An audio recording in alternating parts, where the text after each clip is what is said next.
Slaughterhouse Hicks. What's up, bro? How you doing? Doing good, man. I'm enjoying this, this weekend right now, but I'm doing good, man. I'm feeling good, looking good. All right, so welcome to Break the Bank TV. What's up, man? I see y'all doing big things too, man. I follow y'all on the gram and YouTube, man. I see y'all doing big things, man. So keep doing it, man. Appreciate that, man. So, this is the first Break the Bank TV interview in regards to sports. Yeah. So, man, Break the Bank Sports, man. Let's do it, yeah. I feel honored, man, to be your first person doing the sports on the Break the Bank TV. Thank you for letting me do this with you. All right, so let's get into it. So, rising MMA kickboxer, right? Yeah. Okay, so how did you get into, cage fighting and different things? Well, I got into it about a year ago. Like, I used to play college football, you know what I'm saying? I played football around high school, but I played college ball. I actually went to 2 different schools. Bethune-Cookman and Daytona Beach. I was there for like a year and a half, and I transferred up to Virginia Union where I played the rest of my career. And what position did you play at those schools? O-line, D-line. I played everything on the O-line and D-line. I ain't gonna lie, I enjoyed both sides of the ball. Both sides got their perks and got their cons to it, but I enjoyed it. Okay. So after that, like after my football career was over, I was like, man, I gotta compete. I need something to do. Like, I was still lifting weights. Like, I like lifting weights, but I said, it's not doing it for me. I need to relieve some stress, got some anger. And so I decided to go ahead and follow up one of my side dreams that I had when I was playing high school football, like actually trying out fighting, trying out kickboxing, Muay Thai, and cage fighting. So right now, I'm in between right now. My thing is with cage fighting and kickboxing, how I'm looking at it is, either way I go, I'm hungry. So that doesn't matter whether it's in the cage, the ring, kickboxing, MMA rules, we can do whatever. I'm hungry for whatever. I'm hungry just to be a world champion. Y'all gonna see, a couple years time, y'all gonna see this. Okay, and so going back to your college football career, so how did you end up at Bethune-Cookman? Well, I ended up at Bethune-Cookman one day. This is a crazy story. You got time to listen to it? Yeah, come on, man. It's a crazy story. So I went to this school, right? It's called EC Glass. It's from we in Lynchburg, Virginia. So at the end of the day, like when you're a senior, you have certain high school I went to too, by the way. Not a country. You already know, EC man. Glass Hilltoppers, man. Lynchburg, we in here, man. We're from the same city, y'all. Same city, But like when you're a senior, you get like a class, like a bullshit class. It's called student aid. So pretty much I was office help. So one day this recruit from Bethune-Cookman came in. He saw me. I talked to him for a little bit. Then he went to talk to my coach about other recruits. My senior year, I had letters from all different colleges up and down the East Coast, but all of them pretty much fell through because either the coaches got fired or I ain't make the SAT requirements. I'm not gonna lie about it. My grades were good, but my SAT wasn't all that.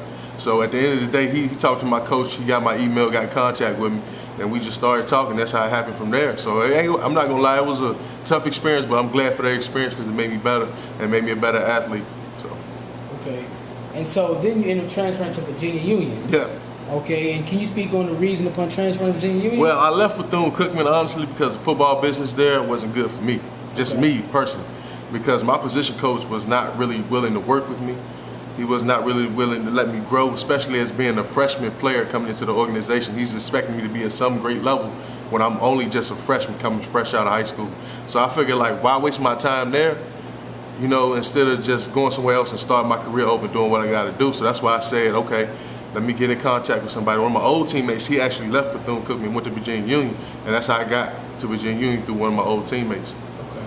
So did you enjoy your experience at Virginia Union? Yeah, man. Look, I got a lot of crazy stories. A lot I can't tell on camera right now, but Hey, I don't want to get you in trouble, man. Nah, I ain't trying to get in trouble, but yo, I got a lot of crazy stories, bro. Yeah, we can talk about that off camera. Yeah, you right. Okay. And so, was the NFL, was that your dream before the MMA? Honestly, yeah, man. Like, okay. Every guy that plays football has an NFL dream. I'll say at least about 90% of guys got like an NFL dream. So I'm looking at it as like, all right, I put in this amount of work. I'm doing good. Like I was in high school. I was doing the extra work outside of the regular workouts. Got me college looks. It got me to college. Then I got to college, and then I ran into a couple coaches and stuff that really just like took the fun out of football for me. I'm a passionate person. So if I lose my passion in something, I really can't perform as well as I should or I could. So when I got there, it was like, this wasn't really what I really wanted to do. Like, I feel like I was been lied to, but it wasn't my fault. I mean, destiny got its own way of working out what you're really supposed to do. I said, I can't take nothing from football. I still love football because it got me to a whole lot of different places I wouldn't have got on my own. But as far as that goes, man, like I'm not mad at anything. I'm not mad at none of the circumstances I went through or none of that. Like, it made me a better man, you know what I'm saying? So. Okay. Now, what was the what was your top college before Bethune-Cookman or Virginia Union? Y'all not gonna believe this, but I actually had an Ivy League school. Princeton was hitting me up, and that's one of the schools. Really? No, That's no, a good school, especially yeah, man. educational. No BS, bro. Like I had, they would hit me up like weekly. I would get like 2 to 3 letters every week. But then that coach got fired, and I didn't find out until like a month after he got fired, and he told me he wasn't the coach no more. So they stopped looking at me. So that was one place I was really banking on going. My grades was decent. I felt like my SAT scores was decent. I probably could have slid on in there. Plus, you know, I was a minority, so I probably could have slid in there, especially being a student athlete. So okay, and like I said, Princeton, you know, as far as educational opportunities, it's a really good school. Oh yeah, man. Ivy League. You put that on your resume, you guaranteed. Right. Okay. So now let's take a step back. So, you know, you're from Lynchburg, Virginia. Yeah, man. I'm from Lynchburg, Virginia. 434. So I'm gonna let you give, you know, your perspective on how do you feel. Okay, what's the difference between Lynchburg now and how it was back then? Because I feel like when we were growing up, Lynchburg was definitely different than it is now. So, what is your current perspective on my Lynchburg? current perspective on that? Like, I'm not gonna lie. When we were growing up, it wasn't too crazy. It was like, I feel like Lynchburg, I see it was more family oriented. Everybody know everybody. Don't get me wrong, it's still everybody know everybody here, but I feel like the younger generation, in my opinion, I feel like they're more lost than what we were. We had older figures in our life to tell us like, don't do this, do that route, pick that up. But the younger generation now, they've just taken off and wanting to do a whole, completely left field, a 360, 180, whatever you want to call it. But they're on a whole completely different level right now. So I feel as if like we're missing leadership here in the community, especially the leadership like we probably had when we grew up. You know what I'm saying? Like you can go ahead and play football, basketball, baseball, be whatever you want to be. You know what I'm saying? Now don't get me wrong, my city is not for no suckers or nothing like that. Like we don't play no soft stuff. But I'm just saying though, like at least here you had older people encourage you to follow your dreams and do what you got to do. But now in this generation it's not really like that. It's not really productive as it used to be in my eyes. Because if you look at leadership, I put leadership like glue. Leadership holds everything together. It holds the left, the right, the top, the middle, the diagonal pieces, hold all of it together. You know what I'm saying? So you can make one strong hold, one strong building, one strong foundation. And once you lose that, you lose the whole foundation, you lose the whole building, and what's left for the next generation. So I feel as myself, being from Lynchburg, VA, if I keep building myself, I would like to become a leader for my city and show other people, especially the younger generation, like it doesn't matter where you come from at all.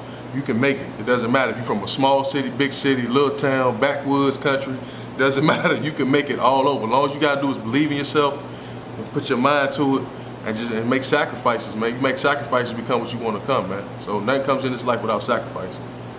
Right, all right. So this gym is basically a sanctuary right here. Yeah, man, I live here, I eat here, I might even take naps here sometimes. You know, I'm here like 6 days out the week, twice a day. I put in work.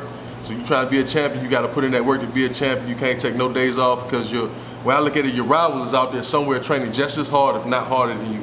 That's my mindset when I train. He's out there somewhere, and I'm going to see him one day. I want to make sure I'm prepared for him. So. Okay, so now, tell us about like your weight class and just whatever else you want to share. Okay, well, the funny thing about this is I'm super heavyweight, right? So right now I'm cutting down to get down to heavyweight, but I'm super heavyweight. So that means if I lost a total of like 80-something pounds, I would still be heavyweight. That's just how big I am. If I lost 100 pounds, I'll still be heavyweight. And super heavyweight is for the guys that are above 265.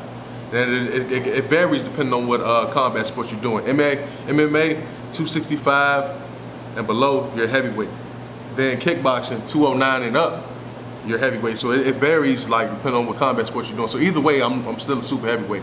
No matter how much weight I lose, I'll still be a super heavyweight. So I enjoy it because the guys around my size, some guys a little bit taller. I don't mind fighting taller opponents. I don't mind fighting guys my height. I don't mind fighting shorter opponents. It is what it is. There can only be one, you know what I'm saying? And I'm trying to be that one. I'm going to get it done, so don't get in my way with it, you know? Right. Now, how tall are you? 6'3". 6'3"? Yeah. Okay, you're a pretty big dude. Yeah. So, okay. So what is your training regimen, consist of? Okay, well in the mornings, I do mainly majority of like a cardio workout. So I hit the bag a lot. I'll get some running in the morning, some road work. I get some sprints in. I'll do some tire flips, hit the hammer with the tire. Evening time consists of mainly the heavier stuff, like I'll get sparring in then, or I'll get more weight work in, or I'll just get some drilling work, like drill work, or I'll just go to the weight room later on that night, and then I'll go ahead and just lift weights and go to sleep so I can keep my strength up while I'm toning. So pretty much. And how often do you work out? Work out twice a day, 6 days a week. Sometimes maybe 3. I can't go no more than 3 because I tried that before and that was yeah. But 3 days. Yeah, man. So look, man, I enjoy it, man. It's something I love to do, man. I love fighting. I love the style of Muay Thai, so I love accomplishing that in the MMA or kickboxing. You know what I'm saying? I also wrestled in high school, so that's why I don't mind doing MMA. Right. Okay. So, was it how was your adjustment coming? You know, from wrestling, football and wrestling go hand in hand. A lot of players play. I mean, wrestling in high school, then play football in high school, then doing it in college as well. Like Brock Lesnar, you know, Bill Goldberg. Yeah. So, was it a tough adjustment coming into like the kickboxing field or the MMA field? I'm not gonna lie to you, man. Low key, it was because there's so many different styles between combat sports. So when you go in the MMA field, not like football or wrestling, where it's mainly kind of like grappling or you're just man to man, but combat sports in general, like when you got striking involved, punching, kicking, elbows and knees, it's a different world because the main thing in here is footwork, mind, thought. I treat fighting like it's chess. To me, fighting is just exactly like a live game of chess. If you make the wrong move, you know what I'm saying, you might get checkmated. So for me, it was a little hard transitioning from being a grappler to a striker, but my coach will tell you, anybody else will tell you, my striking has improved tenfold. And I'm only at level 2 right now. That's why I grade myself, and I got hella more levels to go. So I encourage anybody, if you want to put your mind to it, you want that bad, you can do it.